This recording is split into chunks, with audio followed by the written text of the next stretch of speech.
నేటి భారతం శ్రోతలకు నా హృదయపూర్వక అభినందనలు తెలియజేస్తూ, ఈ సంవత్సరం అంటే 2026 స్వాతంత్ర దినోత్సవ వేడుకలో రెడ్ ఫోర్ట్ వద్ద ఒక చారిత్రాత్మక ఘట్టం చోటు చేసుకుంది. ప్రతి ఏడాదిలాగే త్రివర్ణ పతాకం మన ప్రధాని మోడీ గారు ఎగరవేశారు. ప్రధానమంత్రి దేశాన్ని ఉద్దేశిస్తూ ఈసారి ఒక ప్రత్యేకమైనటువంటి ప్రసంగాన్ని చేశారు. ఆ ప్రసంగాన్ని గురించిన వివరాలు నేను తర్వాత వీడియోలో మీకు తెలియజేస్తాం అనుకుంటున్నాను.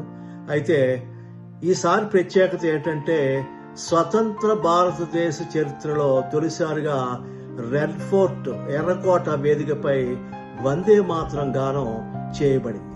కానీ ఒక ప్రశ్న, ఈ పాట 150 సంవత్సరాల కంటే పాతది అయితే స్వతంత్రం వచ్చిన 79 సంవత్సరాల తర్వాతే ఎందుకు ఈ గౌరవం ఆ పాటకు లభించింది?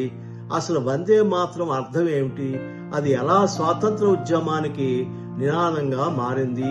మరి నేడు ఎందుకు అది చర్చనీయాంశంగా మారిందో కూడా మనం తెలుసుకుందాం. ఈరోజు వందే మాతరం వెనుక ఆసక్తికరమైనటువంటి చరిత్రను గురించి తెలుసుకుందాం. ఈ పాట 1870 సంవత్సరంలో భారతదేశం అప్పుడు బ్రిటిష్ పాలనలో ఉంది. స్వాతంత్రం లేదు, ప్రజాస్వామ్యం ఉంది. అయితే భారతదేశం బ్రిటిష్ పాలనలో ఉంది, స్వాతంత్రం లేదు, ప్రజాస్వామ్యం లేదు, జాతీయ జెండా కూడా మన దేశానికి లేదు. ఆ సమయంలో బెంగాల్కి చెందిన ప్రముఖ రచయిత శ్రీ బంకిం చంద్ర చట్టోపాధ్యాయ భారతదేశంపై ఒక గీతాన్ని రచించారు. ఆ గీతం పేరే వందే మాతరం. వందే మాతరం అంటే తల్లికి, ఓ తల్లి నీకు మా వందనాలు అనేటువంటి అర్థం వస్తుంది. ఈ పాట మొదటిసారిగా 1875లో ప్రచురింపబడింది. తర్వాత 1882లో ఆయనే తను రాసినటువంటి ఆనందమఠ్ అనే నవలలో ఒక భాగంగా చేశారు. అయితే ఈ పాటలో ఆయన భారతదేశాన్ని ఒక తల్లిగా చిత్రీకరించారు. పచ్చటి పొలాలు, నదులు, అడవులు, ప్రకృతి సౌందర్యం ఇవన్నీ కలిసి భారతమాత రూపాన్ని ఒక అందమైనటువంటి రూపంగా చిత్రీకరించారు. ఈ భావన ప్రజల హృదయాలను వెంటనే ఆకట్టుకుంది. ఎందుకంటే దేశం అనేది కేవలం భూభాగం కాదు. మన గురజాడి గారు చెప్పినట్లు దేశం అంటే మట్టి కాదు అని, ఇది మన ఇల్లు, మన తల్లి. 1896లో కోల్కతాలో జరిగినటువంటి భారత జాతీయ కాంగ్రెస్ సమావేశంలో ఈ వందే మాతరం గీతాన్ని శ్రీ రవీంద్రనాథ్ గారు స్వయంగా ఆలాపించడం కూడా జరిగింది. అయితే దీంతో దేశవ్యాప్తంగా ఈ గీతానికి ఒక గుర్తింపు వచ్చింది. కానీ అసలు మలుపు 1905లో వచ్చింది. బ్రిటిష్ ప్రభుత్వం బెంగాల్ను విభజించింది. ఈ నిర్ణయానికి వ్యతిరేకంగా ప్రజల్లో అలజడి రేగింది. భారీ నిరసనలు కూడా ప్రారంభమయ్యాయి. అప్పుడు ప్రజలు వీధుల్లో నిలిచారు. వందే మాతరం, వందే మాతరం అని నినాదాలు చేసుకుంటూ ఒక ఉద్యమం నడిపారు. అది ఒక విప్లవ స్వరం, ఒక స్వాతంత్రానికి పిలుపు.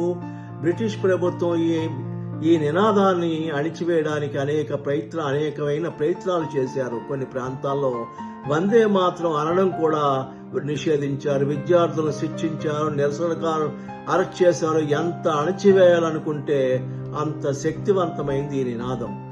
1907లో జర్మనీలో జరిగినటువంటి అంతర్జాతీయ సమావేశంలో భారత విప్లవకారిణి బేకాజీ కామా ఎగురవేసిన జెండాపై కూడా వందే మాతరం అనే పదాలు కనిపించాయి. విదేశాల్లో ఉన్న భారతీయులు కూడా ఈ నినాదాన్ని స్వాతంత్ర పోరాటానికి ప్రతీకగా ఉపయోగించారు. అరెస్ట్ అవుతున్నప్పుడు న్యాయస్థానంలో, నిరసన ర్యాలీలో ఎక్కడ చూసినా ఒకే స్వరం వందే మాతరం అని.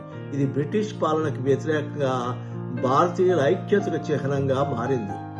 అయితే అందరూ ఈ పాటను ఒకే విధంగా చూడలేదు.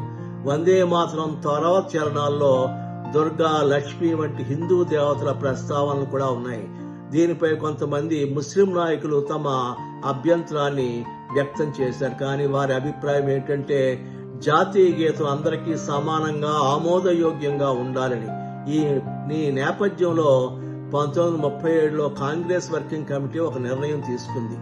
వందే మాతరం పాటలోని మొదటి 2 చరణాలు మాత్రమే అధికారిక కార్యక్రమాల్లో ఉపయోగించాలని నిర్ణయించింది. ఎందుకంటే ఆ 2 చరణాలు భారతదేశ ప్రకృతి సౌందర్యాన్ని మాత్రమే వర్ణిస్తాయి. మతపరమైనటువంటి ఏ విధమైనటువంటి పదాలు ఉండవు. ఇలా ఒక సమతుల్యత సాధించేందుకు అప్పట్లో ప్రయత్నించారు.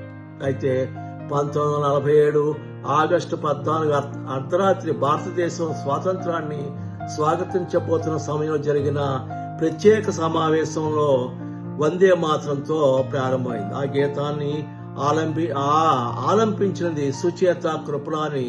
ఆమె తర్వాత భారతదేశపు తొలి మహిళా ముఖ్యమంత్రిగా నిలిచారంటే స్వాతంత్ర భారత జనన క్షణాల్లో కూడా వందే మాతరం ఉంది.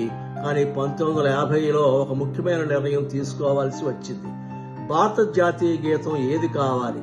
చర్చల తర్వాత జనగణమనను జాతీయ గీతంగా ఎంపిక చేశారు. వందే మాతరాన్ని జాతీయ గీతికగా గుర్తించారు. రెండిటికి సమాన గౌరవం ఇవ్వాలని నిర్ణయించారు. ఇది ఇప్పుడు 2026లోకి వస్తే రెడ్ ఫోర్ట్ వేదికపై వందే మాతర గానం కావడం దేశవ్యాప్త చర్చకు దారితీసింది. కొంతమంది దీన్ని జాతీయ గర్వానికి ప్రత్యేకంగా స్వాగతించారు. మరికొందరు దీనిపై భిన్నాభిప్రాయాలు వ్యక్తం చేశారు. జాతీయ గుర్తింపు, చరిత్ర, సాంస్కృతిక వారసత్వం, సెక్యులరిజం ఈ అంశాలన్నీ మళ్లీ చర్చకు వచ్చాయి. అయితే ఒక విషయం మాత్రం స్పష్టంగా చెప్పవచ్చు. వందే మాతరం భారత స్వాతంత్ర పోరాట చరిత్రలో చెరగని ముద్ర వేసింది. ఒక బెంగాలీ రచయిత రాసిన కవిత స్వాతంత్ర ఉద్యమం నినాదంగా మార్చింది. లక్షలాది భారతీయులకు ప్రేరణగా నిలిచింది. నేడు కూడా ఈ చర్చలకు కేంద్ర బిందువుగా ఉంది. మీ అభిప్రాయం ఏంటి? వందే మాతరం భారత చరిత్రలో ఏ స్థానంలో కలిగి ఉందని మీరు భావిస్తున్నారు? కామెంట్ లో మీ అభిప్రాయాన్ని తెలియజేయండి. ఈ వీడియో మీకు నచ్చినట్లయితే సబ్స్క్రైబ్ చేయండి, లైక్ చేయండి, కామెంట్ చేయండి. ఇలాంటి చరిత్రాత్మక వీడియోలు మరిన్ని వీడియోలకై మా ఛానల్ను ఆదరిస్తారని ఆశిస్తూ జై హింద్. వందే మాతరం, వందే మాతరం.